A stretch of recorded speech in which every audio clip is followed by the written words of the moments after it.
आणि पुराचं पाणी आमच्या सोसायटीमध्ये शिरलं। आज सुट्टीचा दिवस होता आणि मम्मी पप्पा पण इथे आहेत। मस्तपैकी मटणाचा बेत ठरला होता आणि व्हेजमध्ये मस्तपैकी काळ्या घेवड्याच्या डाळीची आमटी केली होती।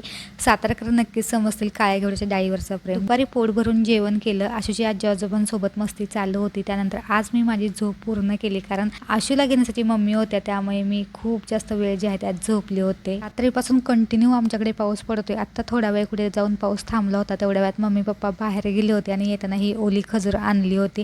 तेवढ्या वेळात मी स्वयंपाकाला पण लागली होती आणि आज आमच्याकडे बेसन भाकरीचा बेत केला होता। थोडा वेळ पावसाने विश्रांती घेतल्यानंतर जी काही पावसाला सुरुवात झाली होती, कंटिन्यू आणि खूप जोराचा जो आहे तो पाऊस पडत होता आणि सगळ्या न्यूज चॅनलमध्ये हेच दाखवत होते की इकडचा रोड बंद झालेला आहे, तिकडचा रोड बंद झालेला आहे। रायगड जिल्ह्याच्या नद्यांच्या पातळीत वाढ झालेली आहे आणि जसजशी रात्र होत होती ना तसतशी आणखीनच भीती वाढत होती। सावित्री नदी आमच्या जवळच आहे, त्यामुळे पुराचं पाणी आमच्या सोसायटीमध्ये शिरलं की नाही हे तुम्हाला उद्याच्या व्हिडिओमध्ये बघायला मिळेल। चलो बाय।